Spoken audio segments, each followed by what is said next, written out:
하나님은 질투하시고 복수하십니다. 자, 복수가 뭘까요, 여러분? 죽이는 것도 갚는 것도 영화에 많이 나오죠. 맞아요. 자, 우리 한국 사람들은 또 언어를 이해하려면 한문을 들이대야 되는데, 자, 회복할 복자의 원수 숫자인데, 자, 여러분 복수와 보복이 뭐가 다르죠? 복수는 항상 나쁜 건 아니에요. 잘 생각해 보면 잘못한 거에 대해서 내가 꼭 복수하겠다. 저건 잘못된 거다. 근데 보복은 약간 나쁜 느낌이죠. 그리고 또 가끔 복수는 약간 사적인 개념이나 감정적인 개념이 있을 수도 있는데, 보복은 약간 준비해서 하는 좀 거대한 느낌이 있죠. 약간 나라 차원에서 보복하거나 그런 느낌이 있는데, 사실 이 복수의 한자를 지금 다 풀이할 수는 없는데, 한자도 이제 구성이 돼 있잖아요. 이런 것들을 풀어본다든지, 영어에도 이 vengeance를 풀어보면은 이게 부정적인 느낌이 아니라 힘 있는 말에 대한 겁니다. 그러니까 말로 뭔가 잘못된 상태를 돌이키려는 그런 의미를 우리가 복수라고 하죠. 그래서 한국말도 사실 복수는 무조건 나쁜 건 아니에요.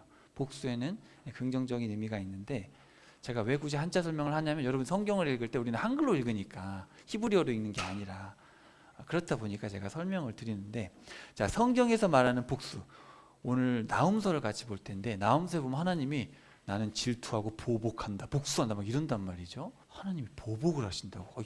또 이상한 하나님인데? 이제 그런 생각이 들 수 있잖아요. 하나님이 복수하신다는 표현이 뭘까? 그래서 사실 하나님의 복수의 개념은 보복이 아니라 뭐예요? 심판의 개념이죠. 잘못된 것에 대해서는 반드시 갚는다는 거예요.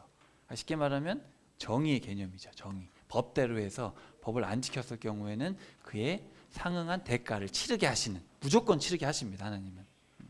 근데 또 오늘 보면 하나님은 또 질투하신다는 거예요. 자, 질투가 뭐예요, 여러분? 질투. 지키고 싶은 거. 맞아요. 성경에서 하나님을 질투하는 하나님을 소개하는데, 아우 째째하시네, 왜 이렇게 무슨 질투를 하셔? 그런 게 아니고, 하나님의 질투는 사랑하는 것을 지키기 위한 어떤 열심, 그런 걸 얘기하는 거예요. 근데 우리도 남편이나 아내가 수상하면 뭐지? 그런 거 있잖아요. 어떤 다른 모르는 사람이랑 같이 있으면은 뭐지? 그런 거 생각이 들잖아요. 저 지켜야 되는데, 그죠? 자, 질투. 네, 그런 개념입니다. 그럼 뭐겠어요? 약간 공의의 개념과 좀 가깝겠죠. 하나님이 긍휼이 있으니까 그 긍휼을 지키기 위해서 정의와 공의의 개념과 좀 같이 맞물려 이해하시면, 이 복수와 질투가 어디서 나오는가 이해되셨죠? 열왕기하 17장을 한번 펴봅시다. 거기부터 오늘 살펴볼 겁니다. 자, 제가 16장 끝에다가 미가, 이사야, 나훔을 쓰라고 했는데, 제가 이번에 성경을 다시 보면서 나훔을 여기 보는 것보다는 조금 이따 보는 게 더 정확하겠다 싶어서 거기 나훔에다 그으세요. 제가 쓰라고 했는데, 나훔을 좀 더 정확한 연도는 조금 더 뒤로 하는 게 여러분에게 도움이 될 것 같아요. 열왕기하 16장 끝나고 미가와 이사야서를 읽으시면 되고, 이 배경을 조금 보고 나훔서를 같이 보도록 할게요. 자, 저는 항상 반복하는데 여러분이 이해를 해야 되니까, 하나님이 심판하실 때 패턴이 있다 그랬어요. 기억나시죠? 그래서 제일 처음에는 표적을 보이세요. 그래서 우리 북이스라엘 엘리야와 엘리사를 보내서 하늘에서 불도 내려오고, 엘리사는 도끼가 물에 빠졌는데 도끼도 올라오고, 썩은 음식이 맛있어지기도 하고 막 그러잖아요. 독탄 음식이. 그런 이적들을 보여주면서 하나님은 너희들 구원하시고, 여호와가 하나님이다, 바알이 아니라. 그리고 궁극적으로 엘리야가 불마차 타고 올라갔잖아요. 그게 뭐냐면 우리가 나중에 올라갈 거라는 하나의 예표 같은 거예요. 우리도 그렇게 올라간다는 거예요. 살아있는 몸으로 새 육신을 입고, 어떤 그런 것들을 보여주고 있습니다. 그렇게 했는데 돌아와야 안 돌아와요? 표적을 보도 돌아오지 않으니까 하나님이 요나, 비둘기잖아요. 요나가 이름이 뜻이 비둘기인데, 요나를 보내가지고 저 니느웨 백성들, 니느웨 망한다. 그래서 니느웨가 망해가는데 회개하라고 했는데 3일 동안 외쳐야 되는데 내가 하기 싫어서 하루 대충 외쳤더니 회개하더라. 그랬더니 우리도 회개하면 산다 그랬더니 안 돌아오는 거예요. 그렇게 이방 나라의 회개를 외쳐도 안 돌아오니까 아모스를 보내가지고, 야 이 자식들아, 너네 망한다. 뭐와 뭐를 지켜라? 정의를 을같이, 공의를 강같이. 정의와 공의를 행하지 않으면 너네 망한다니까. 이렇게 아모스를 통해서, 아모스가 무거운 짐을 든 자잖아요. 이 부담스러운 말씀을 전했단 말이에요. 그래서 이제 안 들으니까 이제 호세아를 통해서 악한 여자와 결혼 생활하면서, 하나님 마음이 이런 거구나. 여러분 안 들어오면 우리 끝납니다. 하나님의 사랑을 알아야 됩니다. 하나님을 알자. 그렇게 외쳤고 끝났어요. 표적을 보이고 이방으로 한번 갔다가 경고하고 심판하시고, 어떤 이런 패턴이 있어요. 그럼 이제 남유다로 와서, 남유다도 보면은 요엘을 보내시는데, 요엘을 통해서 메뚜기 재앙을 언급하시면서, 야 메뚜기가 그렇게 먹어댔는데도 정신 못 차렸냐. 그러면서 나중에 성령님도 오시고 예수님 재림하신다. 그럼 너희들 다 올라간다. 그래서 최후 심판이 있다. 이제 그런 얘기 하시죠. 그리고 이사야를 통해서 주구장창 예수님 얘기만 합니다. 이제 왜냐하면 이제 이쯤 되면은 북이스라엘은 망해가고 남유다도 망해가기 때문에 이제 하나님의 마음문이 닫혀버렸어요. 닫혀버렸기 때문에 이제 예수님 얘기밖에 할 게 없어요. 이제 뭐 더 얘기를 할 게 없으니까 이제 예수님 얘기만 하고, 그 다음에 이제 같은 시기대에 미가를 보내서 도대체 여호와 같은 분이 어디 있냐, 바알도 아니고 그 구원자가 아니다, 우리 여호와만이 구원자다, 들어라. 지난 시간에 기억나세요? 들으라 무슨 뜻이에요? 정종하라, 제발 듣고 따라라, 내가 지금 몇백 년 동안 얘기하고 있는 거 아니냐. 이렇게 수많은 선지자를 보내도 왜 못 알아듣냐, 답답하시니까 그렇게 얘기를 했죠. 이 답답한 상황에서 하나님이 이제 나훔을 보내는 건데, 자, 얼마나 답답한지를 한번 좀 살펴볼 겁니다. 요나를 보내가지고 그 니느웨 성, 그 니느웨가 진짜 잔인한 사람들인데 니느웨 망한다고 했는데 회개했단 말이죠. 그 사람은 천국 간 거예요. 근데 100년에서 한 150년 정도 지나니까 악해진 거예요. 다시 악해지니까 이제 150년이 딱 지났을 때 망합니다. 612년에 니느웨가 흔적도 없이 망가져요. 자, 이 당시에 요나 전에, 요나가 763년인데 그 이후에 조금 지나서 이제 이 디글랏 빌레셀이라는 이 불이라는 왕이 나타나서 엄청나게 커졌어요. 갑자기 요나 때만 해도 좀 요만했는데 요나 이후에 갑자기 어마어마하게 커진 거예요. 회개하고 나서 부흥되면 어떻게 해야 돼요? 겸손하게 해야 되는데 회개 잘해서 부흥되니까 또 교만해지는 거예요. 사람 마음이 그런가 봐요. 그래가지고 이제 나훔이 선포할 때는 이 정도로 커진 거예요. 어마어마하죠. 그래서 이집트까지 다 이렇게 됐어요. 그래서 612년에 이제 니느웨가 멸망을 하게 됩니다. 오늘은 요 전체 이야기가 여기 등장을 하고 있어요. 자, 열왕기하 17장에 보면 이제 북이스라엘이 멸망하는 이야기가 나옵니다. 자, 한번 봅시다. 17장 3절에 보시면은, 자, 아시리아 왕 살마네셀이 올라왔다. 호세아 왕은 살마네셀에게 항복하고 조공을 바쳤는데 이스라엘 왕 호세아가 이집트 왕 소에게 사절단을 보내서 도움을 청했다. 그러니까 이 아수르가 이스라엘을 멸망시키지는 않고 데리고 있었는데 이스라엘이 반역을 한 거예요. 아수르 섬기다가 이집트에 달라붙어 버린 거예요. 그러니까 괘씸하다 그래가지고 이제 쳐들어와 가지고 5절, 17장 5절 봅시다. 수도 사마리아를 몇 년 동안 포위했어요? 3년 동안. 그러니까 수도 사마리아를 정복하기가 쉽지 않아요. 산꼭대기에 해놨으니까. 그러니까 3년 동안 포위하고 있으면 어떻게 되겠어요? 굶어 죽습니다. 예, 다 굶어 죽게 돼서 이제, 자, 6절에 보시면 호세아 9년에 함락이 돼서 이제 끝이 나게 됩니다. 7절부터 18절까지 그냥 다 한번 밑줄을 쳐놔야 되는데 그냥 체크만 해놓으시고, 여기 보시면 왜 망했는지를 다 써놨어요. 이스라엘 백성이 노예 생활할 때 이집트 왕의 손에서 끌어주신 하나님을 배신하고 다른 신을 섬겼다. 이방의 악한 습관을 따랐다. 9절부터 보시면 우상 숭배를 위해서 산당을 지어놓고 높은 언덕이나 커다란 푸른 산 나무 위에 아세라상 돌기둥을 세워놓고 일찌감치 하나님이 하지 말라고 했던 이방 족속들 다 따라했다. 13절, 내가 그럴 때마다 사람들을 보냈지 않냐. 예언자와 선견자를 보내가지고 너네 악한 길에서 돌이켜 법과 명령을 준수해라. 율법을 따라 살고 예언자들에게 들은 대로 율법에 따라 살아라. 그런데 너희들은 14절, 너희들은 조금도 귀를 기울이지 않았다. 너희들은 분노를 자아냈다. 심지어 17절에 보시면 아들, 딸을 이방 우상들한테 불태워 바치기도 했다. 어떻게 그럴 수가 있을까, 그죠? 자기가 낳은 자식을 불태워드리는. 하나님이 보시기엔 감당하기가 어렵죠. 제가 봤을 때 하나님은 많이 참으셨어요. 야, 저 같으면 못 참아서 단번에 그냥 끝내버렸어요. 그래서 18절에 보시면 크게 분노하셔서 다 쫓아내시고 유다 지파만 남게 되었다. 그렇게 죄를 이제 짓기 때문에 결국은 이제 망하게 됩니다. 그래서 쭉 이제 망한 이야기들이 쭉 나오고요. 자, 여기 지도 한번 보시면은, 제가 그냥 여기 다 읽기 어려우니까 앞에 보시면은 여기서 망해가지고 다 잡아갑니다. 저렇게 고산 보이시죠? 그리고 할라, 갈라, 뭐 메대, 저기까지 포로들을 데리고 갑니다. 저기다 다 사마리아 사람들을 다 이주시켜서 저기서 살게 하고 이 동네 사람들 와서 여기 살게 해요. 그래서 피 섞이게 만들고 나라의 문화를 없애버리고, 그래서 이 사람들이 와가지고 우리가 여호와가 있는데 여호와를 제대로 안 섬기니까 하나님이 죽여버린 거예요. 몇몇 사람들. 그래서 사람들이 겁이 난 거죠. 여호와가 무서운 신이다. 그래가지고 여호와는 어떻게 섬기는 신이냐? 왜냐하면 그 당시 사람들은 여호와도 신 중에 하나인 거예요. 그래서 여호와를 섬기는 방법을 알려달라 그래서 여호와도 섬기고 이런 여러 사람들을 같이 섬기는 그런 이야기들이 여기 17장에 쭉 나옵니다. 자, 그렇게 해서 이제 북이스라엘이 멸망했어요. 자, 이제 18장으로 갑시다. 히스기야 이야기가 나옵니다. 18, 19, 20, 이 세 장에 걸쳐서 히스기야 이야기가 나오는데 히스기야에 대해서는 제가 이미 설교를 했어요. 그리고 여기 똑같은 내용이 어디 들어있냐면 이사야서에 똑같이 들어있어요. 이 똑같아요. 내용 본문이 똑같아요. 그대로 써있기 때문에 제가 다시 설명은 안 드리고 너무 궁금하신 분들은 유튜브를 이용하시면 되고 자, 그 대신 제가 간단하게 설명을 드릴게요. 자, 우리가 히스기야를 보통 되게 선왕으로 생각을 해서 히스기야의 믿음 최고 아니냐. 히스기야가 여긴 잘했어요. 처음에 6개월 동안에 성전도 보수하고 근데 아버지가 친아수르 정책을 폈단 말이죠. 아버지가 아수르 가서 우상 다 따와가지고 막 따라하고 그랬어요.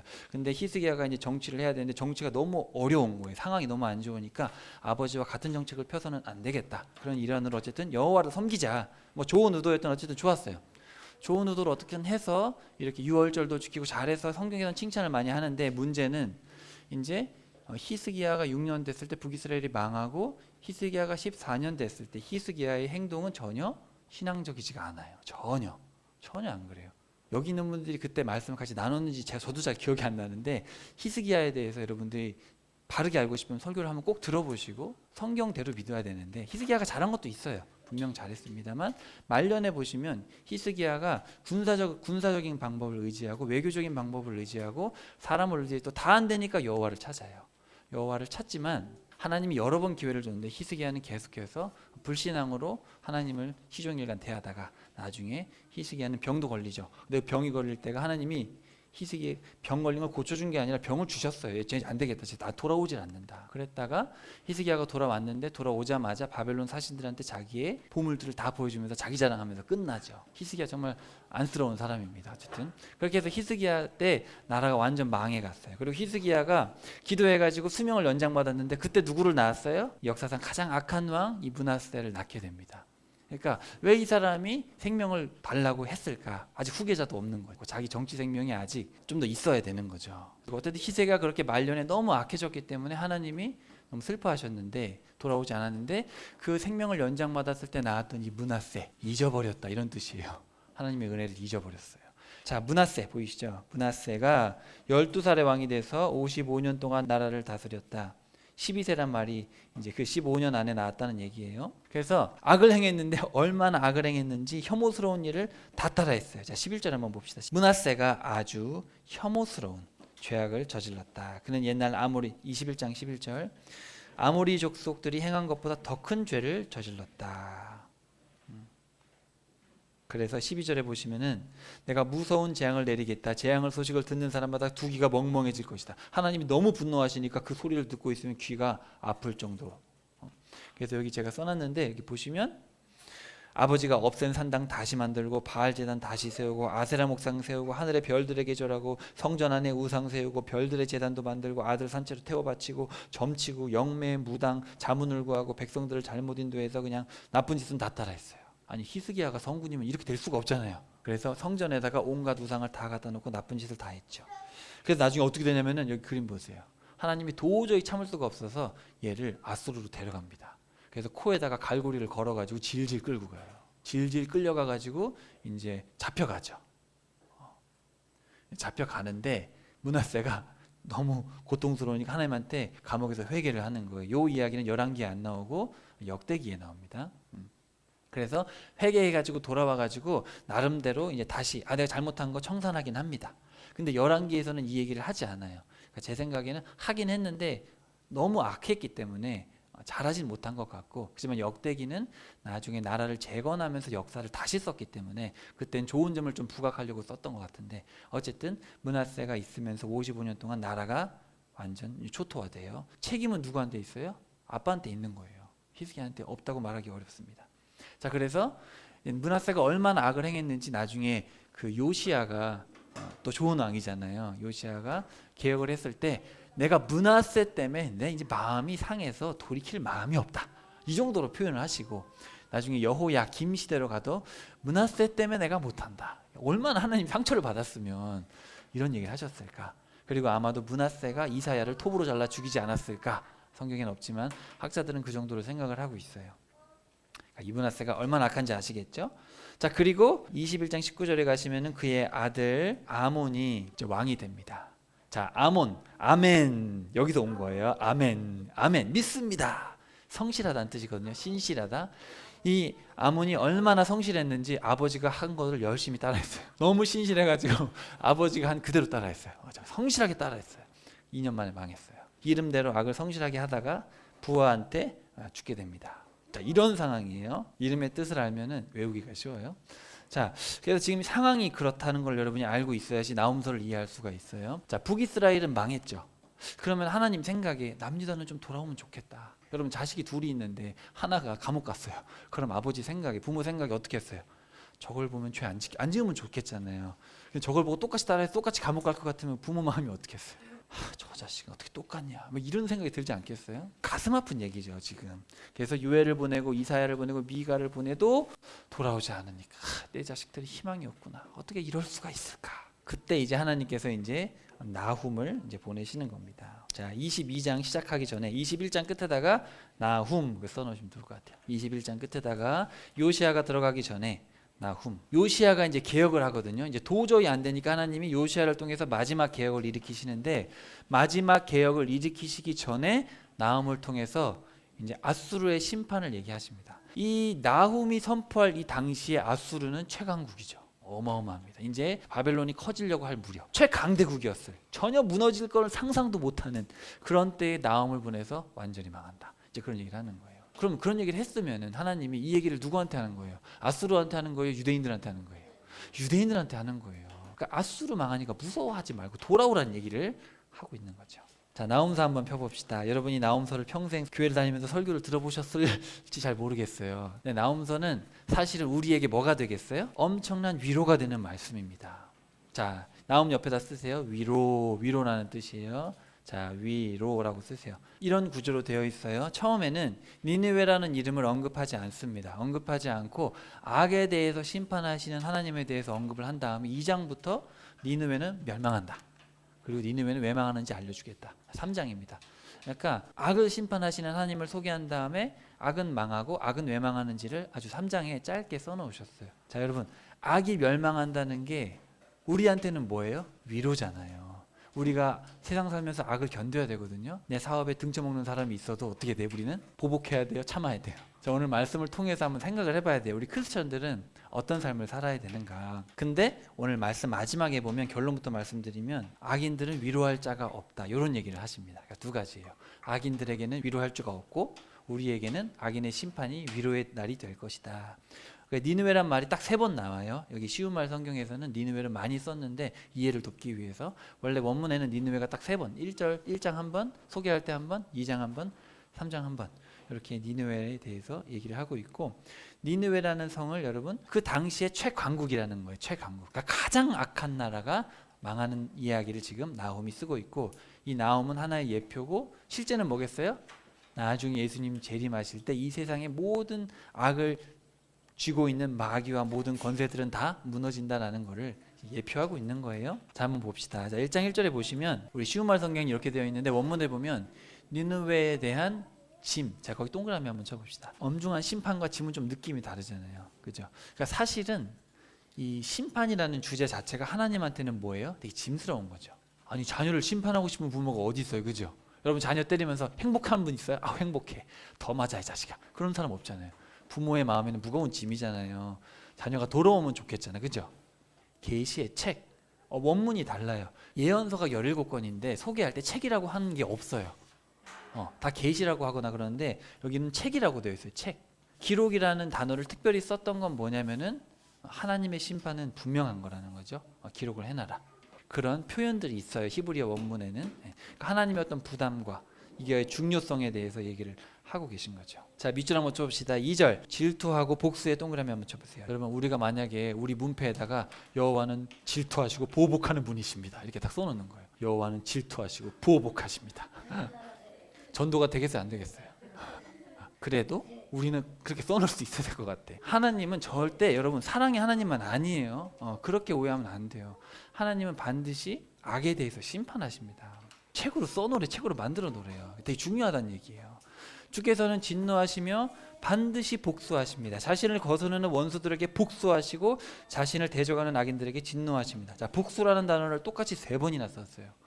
주님은 복수하십니다. 복수하십니다. 복수하십니다. 하나님을 두려워하는 마음이 많이 사라진 시대가 아닌가 저는 그렇게 생각이 들어요. 하나님 정말 두렵고 떨리는 마음으로 섬겨야 되는데 우리가 믿는 하나님이 그냥 많은 신들 중에 하나도 아니고 세상을 창조한 분이고 분명히 심판이 있는데 행한 대로 갚으시겠다 그랬는데 지금은 그런 얘기 잘 안 하시잖아요. 나중에 예레미야와 에스겔 가면은 그냥 노골적으로 계속 얘기합니다. 행한 대로 한다. 행한 대로. 노아와 욥과 다니엘 걔네가 와도 걔만 구원받고 걔 가족들 아무도 구원 못 받아. 그렇게 얘기하신다니까요. 아빠가 죄졌다고 네가 아니 아빠가 죄지면 아빠만 죽고 아빠만 지옥 가고 넌 지옥 안 간다. 넌 네가 착하게 살면 돼. 네가 착하게 살았는데 나중에 죄지면 지옥 가고 네가 아무리 나빠도 나중에 정말 진심으로 회개하면 넌 천국 갈 수 있어. 그렇게 얘기하신다니까요. 노골적으로 그렇게 얘기를 하셔요.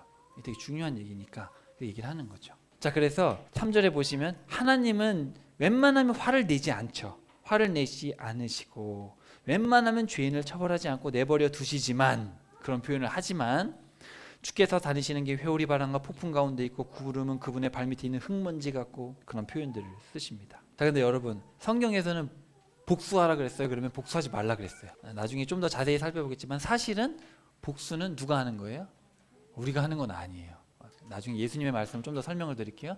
우리는 복수하는 건 나의 일이가 너희들은 복수하지 말고 내가 복수 다 해줄게. 원수 갚는 일은 내 거다. 내가 복수한다. 악인들에 대한 심판은 내가 절대 잊지 않는다. 여러분 위로가 되십니까? 사업할 때 여러분 등쳐먹게 하고 손해보게 하고 힘들게 하는 사람 있어요 없어요? 직장생활 하는데 꼭 나를 힘들게 하는 사람 있어요 없어요? 우리를 힘들게 할 때 우리는 그들에 대해서 복수하면 안 돼요. 하나님 제가 오늘부터 복수 준비하니까 함께 해주세요. 안 돼요. 그러면 하나님께 맡기고 우리는 버텨야죠.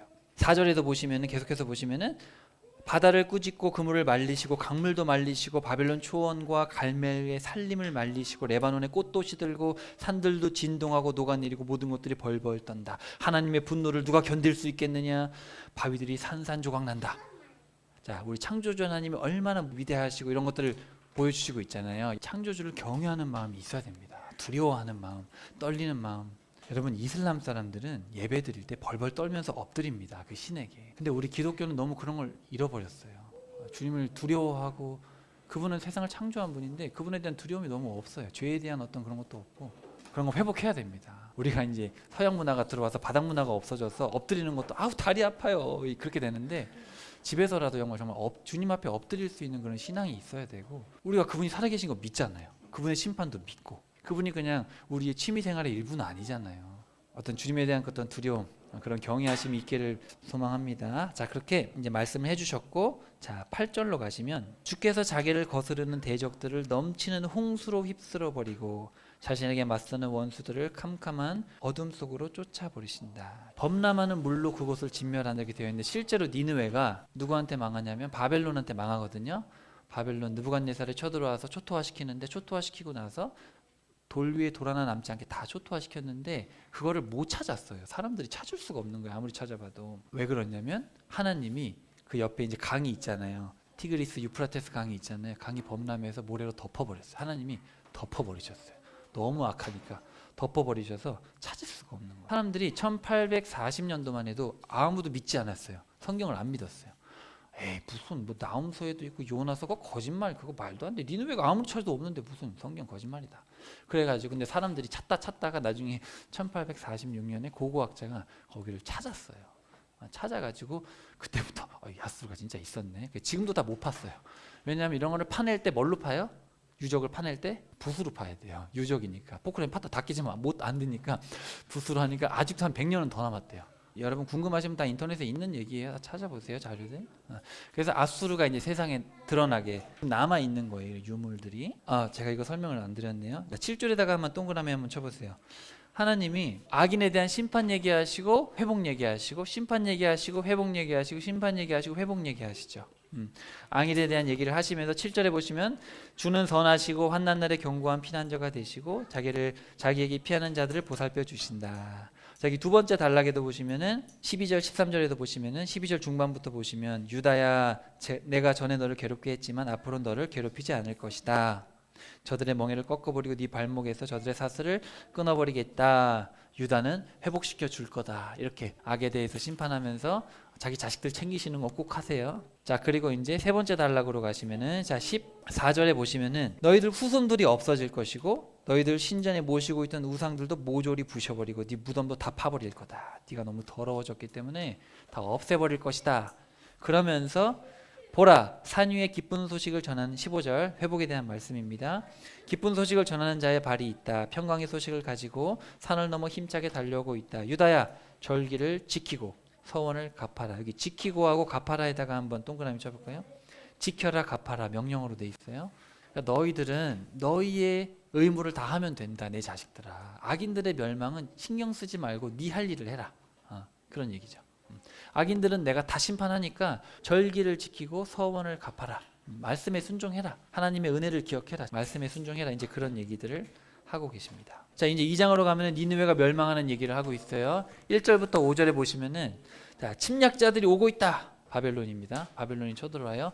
유다는 물론 회복된다. 이 유다의 회복은 시작된다. 그러면서, 자, 침략자들이 빨간 방패 자주색 군복을 입고 전차들은 아주 횃불같이 번개같이 달려오고 있고 정예병들이 벌써 성벽에 와가지고 화살마개들을 펼치고 있다. 정예병들이 제일 먼저 와서 이렇게 차차차차차 해가지고 다 이제 화살 날라올 거 막잖아요.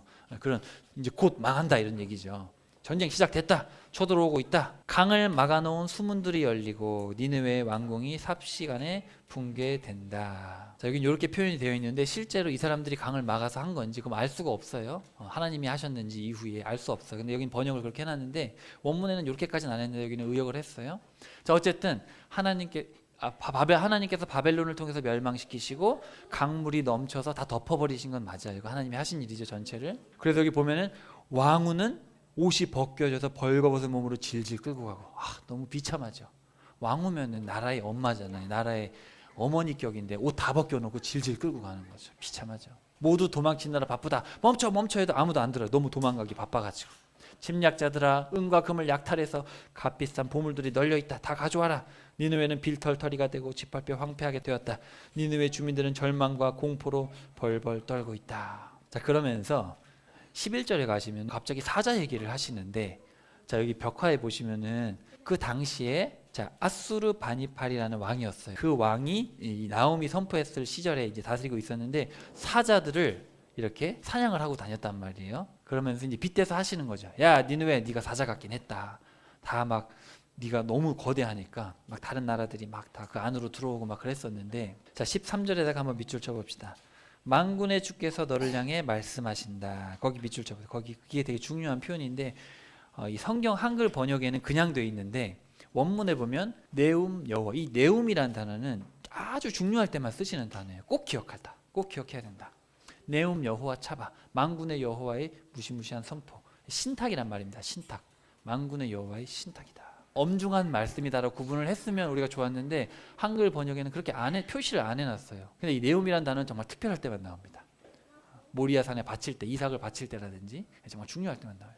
꼭 이루어지는 말씀은 이 네움이 나와요. 꼭 이루어지는 말씀. 내가 네 죄덕이 돼서 너를 치겠다. 너희들 전차들도 다 부셔버릴 거고 젊은 사자들을 남김없이 칼로 진멸할 것이다. 네가 데리고 있던 젊은 사자들도 다 부서질 것이다. 그래서 이후로는 네가 나라들에게 전령을 보내서 목소리를 내는 일이 없을 것이다. 그럼 완전히 망한다 이런 얘기를 하고 있습니다. 하나님께서 완전히 심판하실 것이다. 그래서 침략자들이 오는 모습, 멸망하는 모습, 하나님께서 반드시 망한다. 하나님의 선포로 마무리하고 있어요.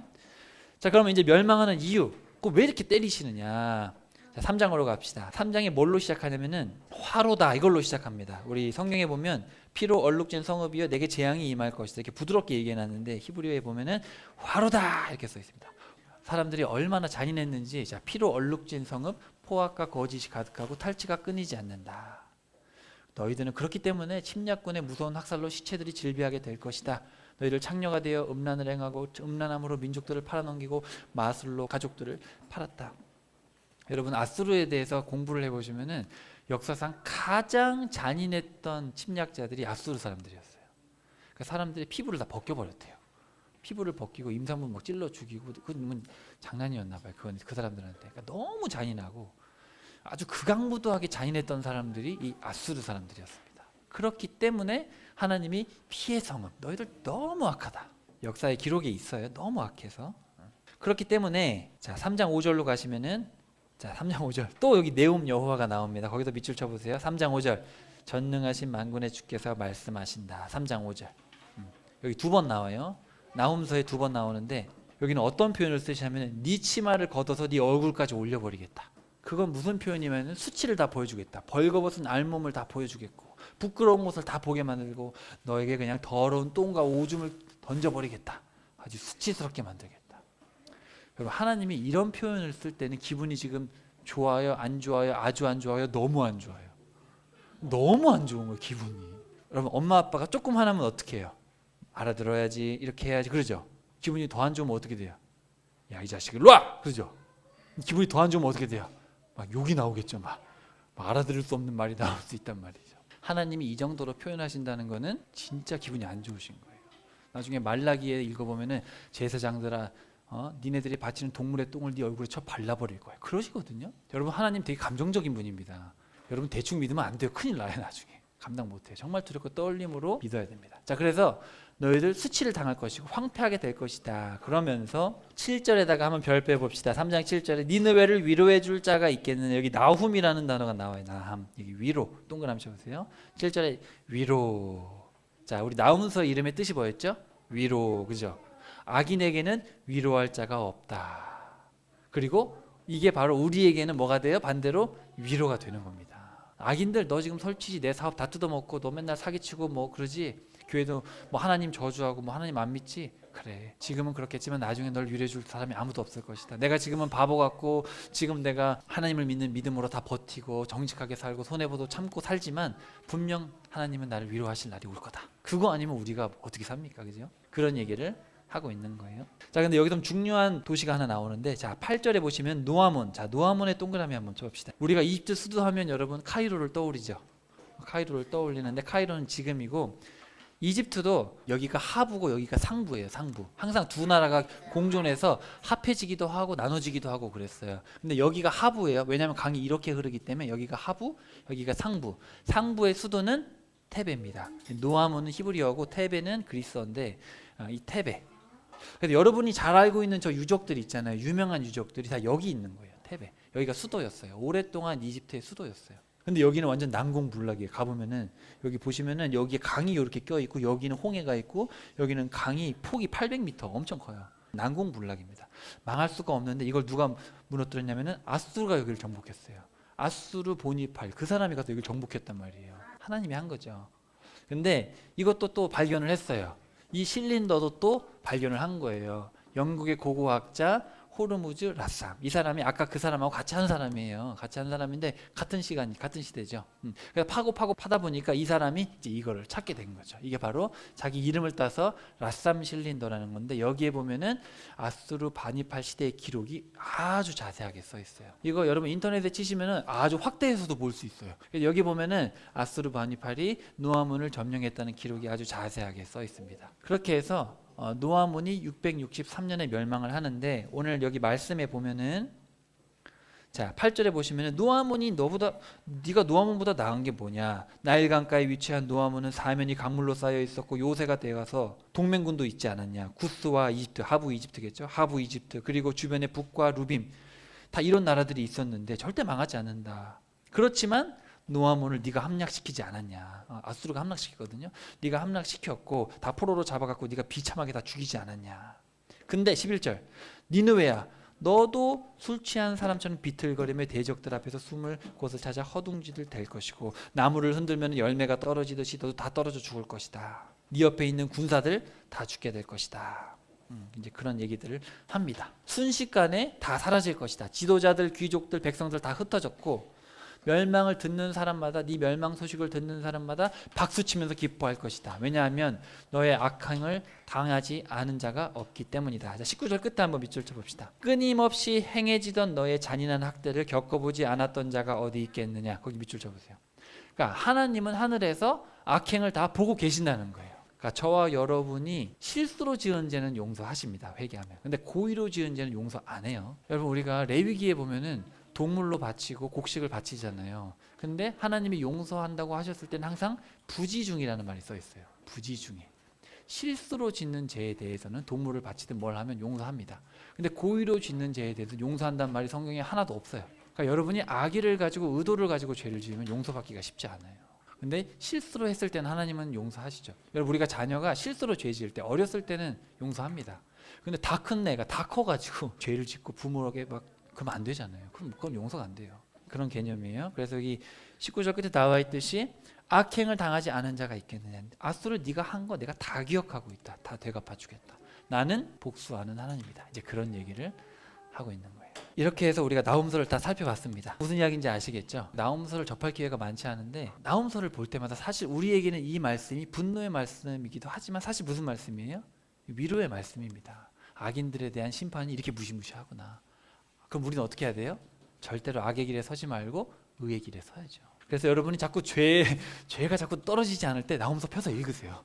그럼 돼요. 자꾸 죄 짓고 싶으면 나홈서를 딱 펴서 읽으세요. 자, 여러분의 이제 예수님의 이야기를 하고 이제 맞춰야겠죠. 우리의 주인공은 예수님이니까. 모세의 율법에 눈에는 눈이라고 써 있습니다. 여러분 마태복음 한번 펴보실래요? 마태복음 5장 38절. 자, 예수님의 말씀으로 정리하고 마칠게요. 제가 산상수훈이 중요하다고 여러 번 말씀드렸는데 옛날에 모세의 율법에는 눈에는 눈으로 이에는 이로, 38절입니다. 눈에는 눈으로 이에는 이로 갚으라고 되어 있지 않냐. 여러분 이게 무슨 뜻이에요? 복수해라 그런 뜻이죠. 자, 그렇게 오해를 하는 거예요 사람들이. 그리고 당시 바리새인들이 이렇게 이해를 해가지고 행한 대로 갚아주리라 이제 그렇게 된 거죠. 근데 하나님이 눈에는 눈 이에는 이로 갚으라는 얘기는 뭐예요? 합당한 보상을 하라는 얘기예요. 절대로 갚으라는 얘기가 아니에요.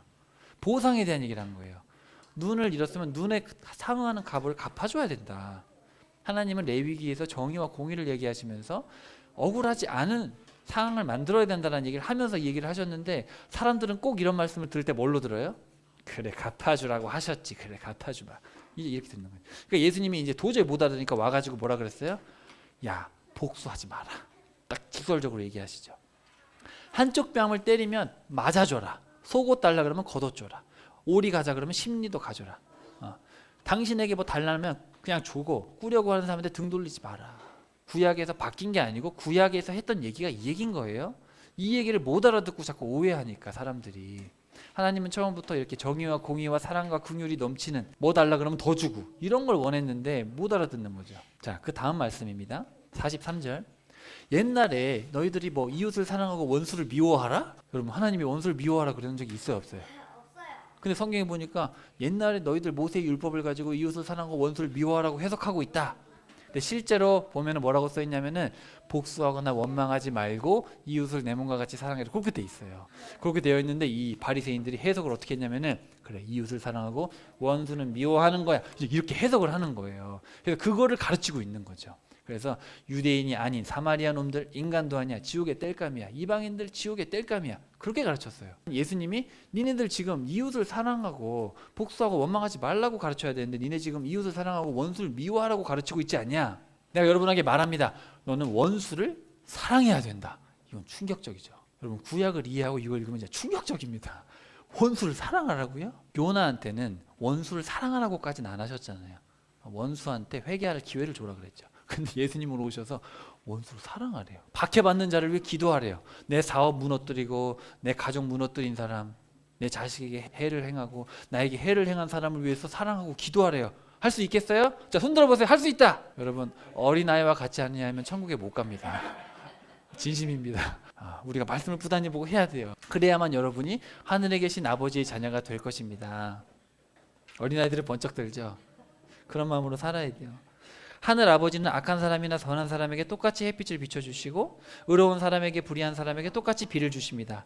여러분이 사랑하는 사람만 사랑하면 여러분의 상이 뭡니까? 그건 세리도 하지 않습니까? 여러분 예수 안 믿는 사람들도 잘합니다. 불교인들은 또 약간 업이 있잖아요. 업을 쌓아야 다음에 잘 태어나니까 얼마나 잘하나 몰라요. 크리스찬들은 잘하는 분도 있는데 제가 주변에 들으면 크리스찬들은 되게 욕심이 많대요. 욕심이. 복지하는 어떤 분이 그래요. 뭐 여러 종교인들이 온대요. 뭐 카톨릭도 오고 불교도 오고 다 오는데 다 괜찮대요. 기독교인들이 뭐 해달라고 제일 많이 한대요. 그냥 부끄럽더라고요. 사실은 우리 기독교는 복을 받아내는 종교가 아니에요. 복을 끼치는 종교지. 아브라함한테 복이 되라고 명령하셨지 복 줄게 얘기 안 하셨단 말이죠. 그런 오해에서 비롯된 겁니다. 여러분이 가까운 이웃들과만 인사하고 지내면 남보다 나을 게 뭡니까? 이방 사람들도 그렇게 안 합니까? 하늘에 계신 여러분의 아버지께서 온전하신 것처럼 여러분 온전해야 됩니다. 완전해야 됩니다. 히브리어 샬롬에서 온 말이에요. 텔레이오스라는 말은 샬롬에서 온 거예요. 여러분 샬롬 뭐라 그랬어요? 제가 온전해진, 관계가 온전한 거예요. 하나님 관계, 이웃 관계, 내 스스로에 대해서 나를 자해하고 이웃을 멀리하고 이웃을 금전적인 관계로 이용하고 다 이거 샬롬이 아닌 거죠. 그런 얘기들을 하고 있어요. 그러니까 구약을 이해해야 신약이 이해된다는 얘기를 제가 계속 하는 거예요. 그러면서 이런 말씀을 하세요. 예수님이 심판 날에 니느웨 사람들이 너희들을 정죄할 것이다. 네? 자, 이 니느웨 사람들 누구예요? 요나가 회개하라고 했을 때 회개했던 사람들은 천국 간 거예요. 이방인이지만. 그래서 나중에 최후 심판의 날에 그때 구원받은 사람들이 너 바리새인들, 너희 사두개인들, 너희들을 다 정죄할 것이다. 요나의 설교를 듣고 그들은 회개했는데 너희들은 요나보다 더 큰 내가 와도 너희들은 나를 믿으려 하지 않기 때문이다. 그러면서 의인 아벨로부터, 자, 아벨이 누구죠 여러분? 아벨 누구의 아들이에요? 아담의 아들. 아담의 아들 아벨. 아벨이 억울하게 죽었잖아요, 형 때문에. 그죠? 아벨의 피로부터 여기 바가랴의 아들 사가랴. 누군지 정확하게 모르는데 어떻게 이해하시면 되냐면 구약의 마지막 순교자로 생각하시면 돼요. 그래서 구약 시대의 첫사람 아벨부터 구약 시대의 마지막 죽은 순교당한 사가랴까지. 그러니까 구약 시대에 내가 억울하게 죽었던 사람을 기억 못하는 줄 아냐? 다 기억한다. 나는 반드시 그들의 억울함을 풀어줄 것이고 그들에게 악을 행한 사람들한테는 반드시 보응한다. 내가 반드시 심판한다. 얘기하시는 겁니다. 예루살렘아 예루살렘아 너희들 예언자들 죽이고 하나님이 보내신 자들에게 돌 던진 들이 몇 번이냐 도대체. 암탉이 병아리를 품듯이 내가 몇 번이나 너희들을 품으려고 노력을 했느냐. 너희들이 응하지 않았다. 내가 그렇게 노력했는데 너희들이 안 들었고 그렇기 때문에 너희들은 반드시 버림받는다. 내 사랑을 거절하는 것에 대한 대가가 반드시 있다. 자, 그러면서 사랑하는 형제들아, 이제 바울의 입을 통해서 말씀하시요.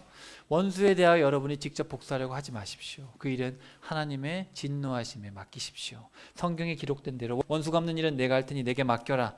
원수가 굶주리거든 먹을 걸 주고 목이 말라 하거든 마실 것을 주라. 원수의 머리 위에 불타는 숯불을 올려놓은 것 같아서 그로 하여금 크게 뉘우치게 하는 계기가 될 것이다. 여러분 원수의 머리 위에 숯불을 올려놓으면 돼요 안 돼요? 뜨거운 숯불, 우리 고기 구워 먹을 때 있는 숯불을 뜨거운 저 나쁜 놈 저 머리 위에 올려놔야지. 그럼 되겠어 안 되겠어요? 밉다고 그러면 돼요? 자, 당시에는 불이 귀하니까 숯불이 꺼지면 안 돼요. 손님 접대를 못 해요. 빵을 구워야 되니까. 그래서 숯불을 빌려온다는 건 지금 다급한 상황이에요. 그러니까 당시 문화에서는 숯이 있어야지 음식을 해서 대접을 하는데 원수 같은 놈이 왔어요. 숯불 좀 빌려줘. 저 원수 자식이 숯불을 빌리러 왔네.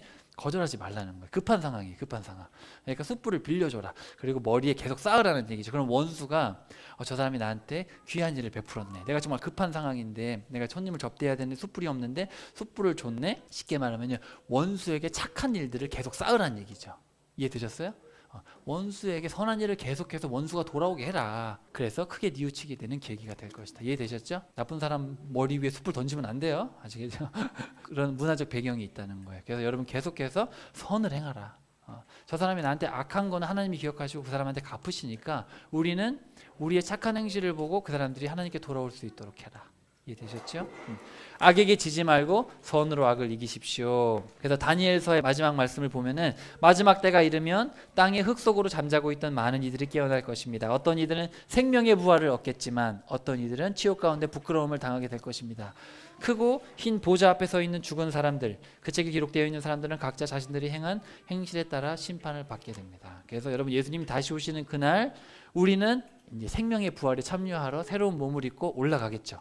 그리고 천년왕국이 끝나면 그때 이제 하나님이 백보자 심판, 하얀 보좌에 앉으셔서 악인들은 그때 최후 심판을 받아서 지옥으로 가게 됩니다. 마지막 날이 되면 우리는 위로를 받고 악인들은 위로할 자가 오늘 나홈서를 통해서 하시는 말씀이에요.